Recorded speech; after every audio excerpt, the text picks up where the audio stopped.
আমরা কারো লাল চক্ষুকে ভয় করি না ভাই, আমরা ভয় করি শুধু আল্লাহ রাব্বুল আলামিনকে। কোন আধিপত্যবাদের ছায়া বাংলাদেশে আমরা দেখতে চাই না। আমি বলবো গণভোট সফল হলে সাধারণ নির্বাচন সফল হবে, তাই গণভোটের পক্ষে হা বলতে হবে। জুলাই শহীদদের প্রতি সম্মান দেখানোর জন্য গণভোটের প্রতি হা বলতে হবে। ভয় পেও না চাঁদাবাজ, তোমরাও এই সমাজের মানুষ। আমরা ইনশাল্লাহ তোমাদের হাতেও সম্মানের কাজ করে দেব। সহজ সরল জীবনযাপন, অল্পে তুষ্ট, কঠোর পরিশ্রমী, তাদেরকে তাদের পরিশ্রমের জায়গাটা তৈরি করে দিতে হবে। হাড় ভাঙা পরিশ্রম করে এখন মাঠে আগের মতো ফসল ফলে না, সার দিতে দিতে জমির জান শেষ। এর মূল কারণ হচ্ছে ওই যে মিঠা পানির পরশ থেকে, স্পর্শ থেকে আমাদের মাটি, আমাদের জমি বঞ্চিত হয়ে পড়েছে। তিস্তা মহাপরিকল্পনার পাশাপাশি নদীগুলোকে জীবন দেওয়ার মহাপরিকল্পনা নেওয়া হবে ইনশাআল্লাহ। আমরা কারো লাল চক্ষুকে ভয় করি না ভাই, আমরা ভয় করি শুধু আল্লাহ রাব্বুল আলামিনকে। কোন আধিপত্যবাদের ছায়া বাংলাদেশে আমরা দেখতে চাই না। অবশ্যই বিশ্বের সকল সভ্য দেশের সাথে আমরা বন্ধুত্বের সম্পর্ক চাই। আমরা প্রতিবেশীদেরকে আমাদের প্রতিবেশী হিসেবে দেখতে চাই। আমরা কারোর উপর খবরদারি করতে চাই না, আর কেউ এসে 56 বাংলাদেশের উপর খবরদারি করুক তাও দেখতে চাই না। আমাদের কথা একদম পরিষ্কার। 54 বছর যেই শাসন, যেই রাজনৈতিক ব্যবস্থা, যে বন্দোবস্ত দেশবাসীকে ফেসিবাদ উপহার দিয়েছে, এই শাসন আমরা আর দেখতে চাই না। আমরা চাই তার আমূল পরিবর্তন। সেই আমূল পরিবর্তনের সময়টা আপনাদেরকে দেশবাসীকে হাত ছানি দিয়ে ডাকছে আগামী 12 তারিখ। একসাথে দুটি ভোট ইনশাআল্লাহ অনুষ্ঠিত হবে, গণভোট আর সাধারণ নির্বাচন। আমি বলবো গণভোট সফল হলে সাধারণ নির্বাচন সফল হবে, তাই গণভোটের পক্ষে হা বলতে হবে। জুলাই শহীদদের প্রতি সম্মান দেখানোর জন্য গণভোটের প্রতি হা বলতে হবে। আপনাদের বুকের সন্তান আবু সাইদ বাংলাদেশকে পরিবর্তন করে দিয়ে গেছে। ওটা বাংলাদেশকে উদ্দীপ্ত করে তার জীবন উপহার দিয়ে এ দুনিয়া থেকে সে চলে গেছে। সে আওয়াজ দিয়ে গেছে, হে বাংলাদেশ, তোমাদের হাতের তালুতে আর তোমাদের ঘাড়ের উপর, হাতের তালুতে আমার রক্ত, ঘাড়ের উপর আমার লাশ আমি উপহার দিয়ে গেলাম। আমাদের স্বপ্ন বাস্তবায়নে তোমরা শহীদদেরকে ভুলে যেও না। আমরা কথা দিচ্ছি, আমরা ভুলে যাব না ইনশাআল্লাহ। ওরা কি চেয়েছিল? ওরা চেয়েছিল একটা দুর্নীতিমুক্ত বাংলাদেশ, একটা বৈষম্য মুক্ত বাংলাদেশ, একটা ন্যায় বিচারের বাংলাদেশ, একটা আধিপত্যবাদ মুক্ত বাংলাদেশ, একটা উন্নয়নের বাংলাদেশ, একটা যুবকদের আকাঙ্ক্ষার বাংলাদেশ।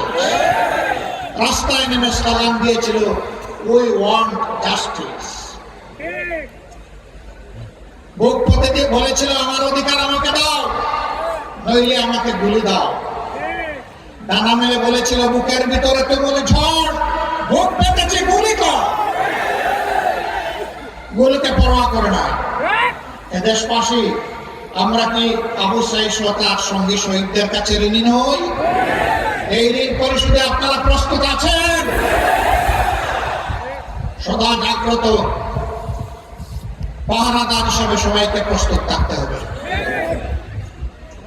আকাশ, নীল আকাশ, মাঝে মাঝে আকাশে শকুনের ছায়া দেখা যায়। ওই শকুনের ছায়া যেন বাংলাদেশের মাটিতে পড়তে না পারে। আপনারা সাবধান থাকতে পারবেন তো? পরপর তিনটা নির্বাচন, 14, 18, 24। আমাদের যুব সমাজ, আমাদের সাধারণ মানুষ, আমাদের ভাইয়েরা বোনেরা একটা ভোট দিতে পারবে। যুব সমাজ তাদের জীবনেও একটা ভোট দিতে পারবে। এবার অনেক অপেক্ষার পর আগামী 12 তারিখ আসছে। এই 12 তারিখ শহীদদেরকে সম্মান করতে গিয়ে বাংলাদেশের বস্তা পচা অতীতের 54 বছর যেই ব্যবস্থা শাসকদেরকে দুর্নীতিবাজ, চাঁদাবাজ, দখলবাজ, মামলাবাজ, হত্যাকারী, খুনি, ধর্ষক এবং আয়নাগরের নায়ক নায়িকা বানায় তা পরিবর্তন করে দেওয়ার জন্য আমরা হা ভোট দেব ইনশাআল্লাহ। হা ভোটের পক্ষে জোয়ার তুলতে হবে। সেই হা ভোটের জোয়ারে অতীতের বস্তা পচা সমস্ত ব্যবস্থা যেন ভেসে যায়। এরপরে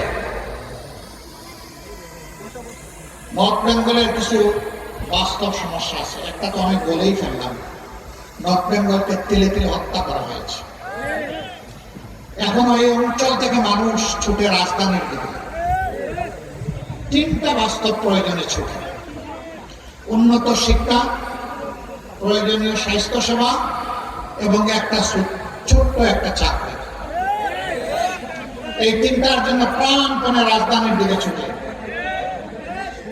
আমরা মহান আল্লাহর উপর ভরসা করে কথা দিচ্ছি, ঘরে বসে উত্তরবঙ্গতে আপনারা রাজধানী বানাবেন ইনশাআল্লাহ।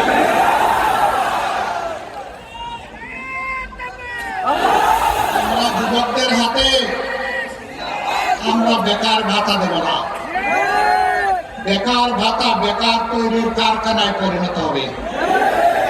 আমাদের যুবকরা বেকার ভাতা চায় না। আমাদের যুবক যারা আছে তারা তাদের হাতে তাদের ন্যায্য কাজটা চায়। আমরা ইনশাআল্লাহ প্রত্যেকটা যুবক যুবতীর হাতকে আমরা বাংলাদেশের দেশ গড়ার কারিগরের হাতে পরিণত করব। আমরা তাদেরকে বাস্তব শিক্ষা দিয়ে দক্ষতা তাদের হাতে আমরা তুলে দেব। এরপরে গৌরবের সাথে দেশে হোক প্রবাসে হোক সম্মানের সাথে সে আয় রোজগার করবে, চাকরি করবে, ব্যবসা করবে ইনশাআল্লাহ। আমরা উত্তরবঙ্গকে পুরা একদম ইন্ডাস্ট্রিতে পরিণত করতে চাই। এটা সম্ভব। এখানে বাংলাদেশের শস্যের 3 ভাগের 1 ভাগ সারা বাংলাদেশকে উত্তরবঙ্গ ধান চাল সরবরাহ করে, গম সরবরাহ করে, ভুট্টা সরবরাহ করে, আম জাম সরবরাহ করে, লিচু সরবরাহ করে, পেয়ারা কুল সরবরাহ করে। এক কথায় বলতে গেলে বাংলাদেশের এটি হচ্ছে খাদ্যের একটি ভান্ডার। কিন্তু আফসোস, কৃষক তো উৎপাদিত মূল্যের সঠিক মূল্য পায় না। পণ্যের মূল্য কেন পায় না জানেন? 2টা কারণে পায় না। একটা হচ্ছে মধ্য সপ্তভোগীরা এসে এখানে কামড় দেয়, আরেকটা হচ্ছে ঘাটে ঘাটে চাঁদাবাজরা অস্থির করে দিলে। সেই চাঁদাবাজদেরকে নির্মূল করবো ইনশাআল্লাহ। ভয় পেও না চাঁদাবাজ, তোমরাও এই সমাজের মানুষ। আমরা ইনশাআল্লাহ তোমাদের হাতেও সম্মানের কাজ তুলে দেব। তোমরা সম্মানের সাথে বসবাস করবা, সেদিন আর মুখ লুকিয়ে তোমাদেরকে চলতে হবে না সমাজে। তোমাদের মা বাপকে কেউ চাঁদাবাজের মা বাপ আর বলবে না। তোমার স্ত্রীকে কেউ চাঁদাবাজের স্ত্রী বলে কুঠা দেবে না। আর মাঝে মাঝে মানুষের জালে বন্দী হয়ে তোমাদেরকে বিপদে পড়তে হবে না। তোমরাও সম্মানের সাথে বসবাস করবা ইনশাআল্লাহ। এইভাবে প্রত্যেকটা হাতকে আমরা প্রত্যেকটা হাতে কাজ তুলে দিয়ে সম্মানের হাত বানাতে চাই। আপনাদের কোনো আপত্তি আছে? এই অবস্থা যদি তৈরি হয় রাজধানীর দিকে প্রাণপণে ছুটতে হবে না ইনশাআল্লাহ। স্বাস্থ্য সেবার জন্য ছুটে আমাদের অঙ্গীকার হচ্ছে এখন 33টা জেলায় মেডিকেল কলেজ আছে, 64টা জেলার মধ্যে 31টা বাকি আছে। আমরা পর্যায়ক্রমে ইনশাআল্লাহ সব জায়গায় মেডিকেল কলেজ গড়ে তুলব এবং সব জায়গায় সরকারি, বেসরকারি বা যৌথ উদ্যোগের বিশেষায়িত হাসপাতাল ক্রমান্বয়ে গড়ে তোলা হবে। এই সুবিধা যদি আপনি গাইবান্ধায় বসে পান, আপনি ঢাকায় যাবেন কেন? আপনার সময় এবং অর্থের অপচয় করবেন কেন? সেখানে গিয়ে অসহায়তা আপনাকে ঘুরতে হবে কেন? এখানে তো বাড়িতে বসেই আপনি সেই সেবাটা নিতে পারবেন। শিক্ষার ক্ষেত্রে এখন বলবেন ডাক্তাররা এসে এখানে থাকবে কিনা? থাকবে। যখন সে দেখবে মানসম্মত শিক্ষা প্রতিষ্ঠান এখানে পরিচালিত হচ্ছে, গড়ে উঠেছে, তার সন্তানের শিক্ষা দীক্ষায় কোনো সমস্যা হবে না, তখন সেও সানন্দে এখানে থাকবে দুটি কারণে। একে হলো জীবন এখানে সহজ, পণ্যের দাম এখানে কম এবং সে তাজা সবকিছু পাবে। সবচেয়ে বড় কথা হলো শহরের একটা কবিতা আছে, ইট পাথরের বাড়ি হেতা ইট পাথরের ঘর, কেহ নয় কারো হেতা সবাই সে থাকবে। এ হচ্ছে জড় সভ্যতার কবিতা। আর গ্রামে যখন আসবে তখন দেখবে যে মানুষ বড়ই প্রাণ করা, মানুষ সম্মান করে, ভালোবাসে, মর্যাদা দেয়, যেটা শহরে পাওয়া যায় না। মানুষের ভালোবাসার জালে তারা বন্দী হয়ে এখানেই থাকবে ইনশাআল্লাহ। আমরা এই তিনটা জিনিস যদি নিশ্চিত করতে পারি, উন্নত শিক্ষা, মানসম্মত স্বাস্থ্য সেবা এবং সকলের হাতে হাতে কাজ, তাহলে আলহামদুলিল্লাহ নগর আর সাগরের ব্যবধান দূর হয়ে যাবে, কোন ব্যবধান থাকবে না। আমরা আর মরুভূমির বাংলাদেশ দেখতে চাই না, আমরা উর্বর বাংলাদেশ গড়ে তুলব। উর্বর হবে আমাদের জনশক্তি, উর্বর হবে আমাদের মাটি। আমরা এই দেশকে ভালোবাসি, আমরা মানুষকে ভালোবাসি। চরম বিপদে আপনারা সাক্ষী, আমাদের নেতৃবৃন্দ জেলে গিয়েছেন, ফাঁসির কাস্টে ঝুলেছেন হাসতে হাসতে। দফায় দফায় আমরা আপনারা জেলে গিয়েছি। প্রিয় বাংলাদেশ ছেড়ে আমরা যাই না। আমরা ছিলাম জীবনের, সম্পদের, ইজ্জতের ঝুঁকি নিয়ে বাংলাদেশের সাথে ছিলাম। কেন ছিলাম? কারণ এই মাটিটাকে বড় ভালোবাসি। এই মাটি তোমাকে ফেলে যাব না। তবে আল্লাহর যদি কোনো ইচ্ছা থাকে সেটা ভিন্ন। আল্লাহ যদি কোনো দায়িত্ব পালনের উদ্দেশ্যে কোথা নিয়ে যান সেটা ভিন্ন। কিন্তু শুধুমাত্র জালিমের ভয়ে দেশ ছেড়ে পালাবো ইনশাআল্লাহ তা করব না। মহান আল্লাহর সাহায্যে ছিলাম, মহান আল্লাহর মেহেরবানিতে আছি, সুখে দুঃখে গলাগলি করে আপনাদের সাথেই থাকবো ইনশাআল্লাহ। আমরা যদি সময়ের উকিল হই, তাহলে সময় যখন আসবে তখন এসে আপনাদেরকে গান শোনাবো কুহু কুহু। ও সময় যখন চলে যাবে ডানা মেলে তখন আমরা উড়ে যাব। আর যদি আমরা আপনাদের একজন হই, কোথায় যাব? আপনজন ফেলে যাব না ইনশাআল্লাহ, এখানেই থাকব। জীবনে মরণে, সুখে দুঃখে মহান আল্লাহর পর ভরসা করে আমরা একসাথে পথ চলবো ইনশাআল্লাহ। আমরা শিশুদের জন্য তাদের মেধা বিকাশের একটি বাংলাদেশ করতে চাই। তরুণ তরুণী, যুবক যুবতীদের জন্য আগামী বাস্তবায়নের হাত হিসাবে তাদেরকে গড়ে তুলতে চাই।